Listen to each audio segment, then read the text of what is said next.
This is going to be your guide to the ultimate Void build in New World Aeternum, the dream of Abyss Void Gauntlet. Is it good? Let's find out. So this guide is going to be a little different. Instead of starting off with attributes and weapon skills, we're going to go straight into the artifact because that's what the dream is about. Darkened Blade, 99% of damage is converted to Void. If intelligence is higher, replace base weapon scaling with intelligence. So yeah, we have Void damage over slash damage. It's a huge artifact that just does tons of damage and gets all kinds of benefits and extra perks. 15% more damage when mana is below 100%. So if you can keep your mana down, you just have 15% damage on a 700 gear score axe. Awesome. Refreshing move, that's what people want. I personally put Trenchant Strikes on it because that's the dream of the axe. You go heavy attack, you get grit, and then it's just crazy bonus damage for free. And then Abyssal Attunement, I don't like this.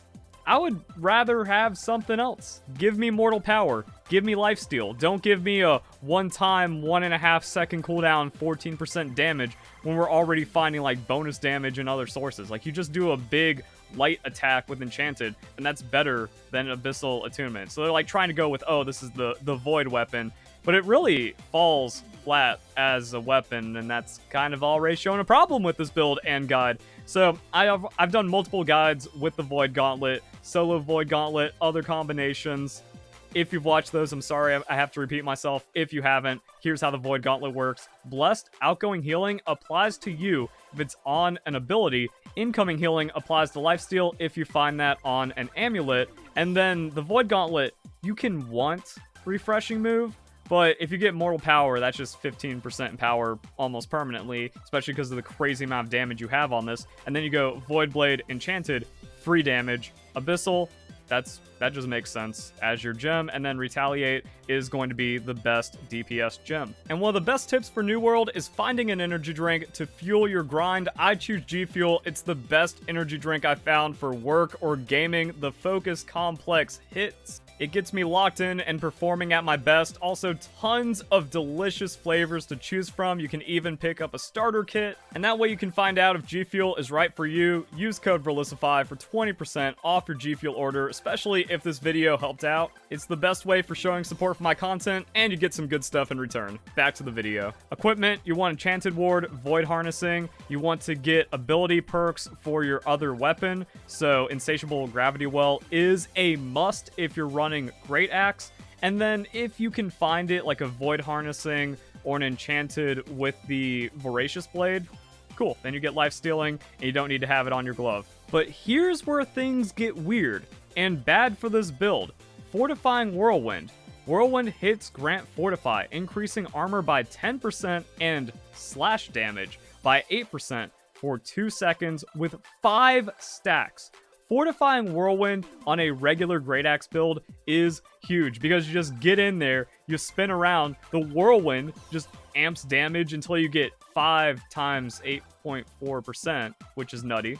And then you still have it for 2 seconds, so you can get one trenchant heavy attack with all of those bonuses to really clear out a pack.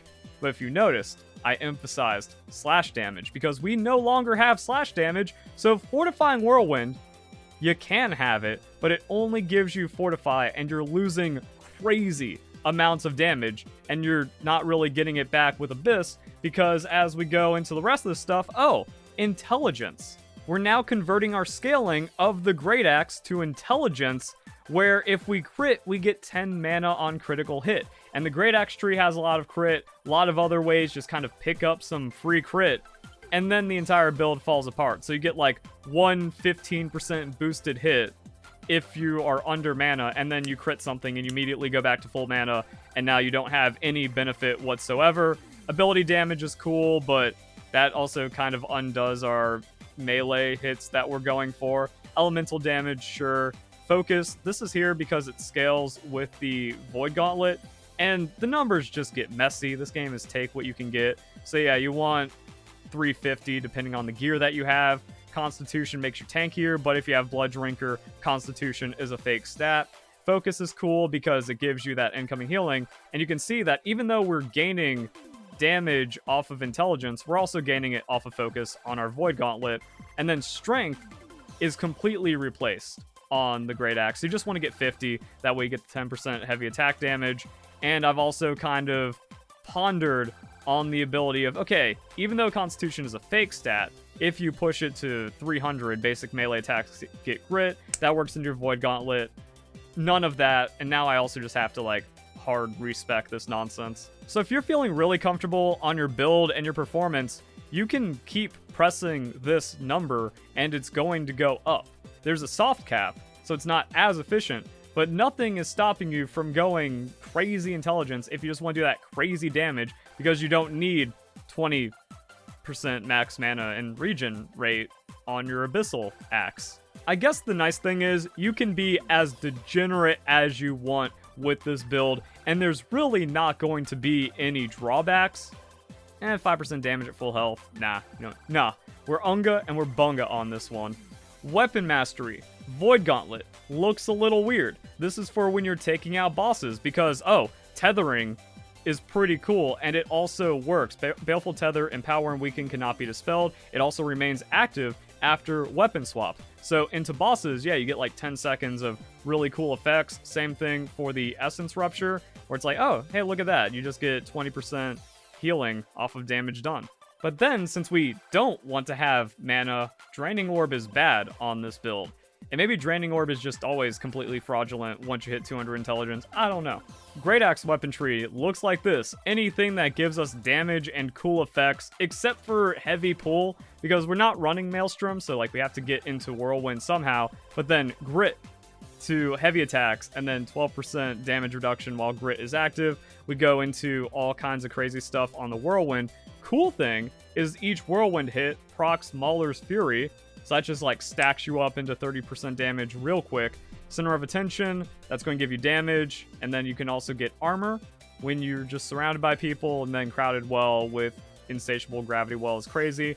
You don't need Unyielding when you can just find damage benefits and damage and cool stuff like that. Healing, critting, executing, healing for crits, more damage. Alright, so let's run in without Blood Drinker and see how the combo goes for damage check and how much we get overwhelmed. This one's pretty nice because they all get grouped together by your Gravity Well, and then you're strong inside your Gravity Well. You do all that Whirlwind. If you get low, you can reap yourself out of it. And then big, chunky, gritty melee hits, heavy attacks for all that fun bonus stuff we got.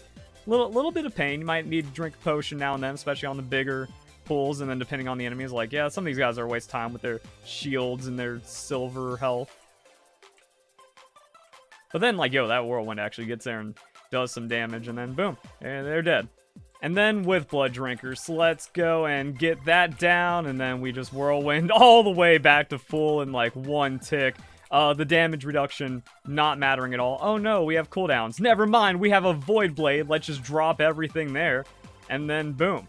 Also, as you can see, it's hard to be below mana, even if we, because like that intelligence on all the critting. So actually, you want to open up Void Blade. I'm just kind of doing the ring test. But even opening up Void Blade doesn't really give us that extra damage on our weapon. So playing for the lack of mana feels kinda ugly. Like, you can use your abilities to drain your mana while you're doing the pull, and then depending on when you do it, you're going to have the abilities back up. So Orb is going to be back up. We already have our Blade out.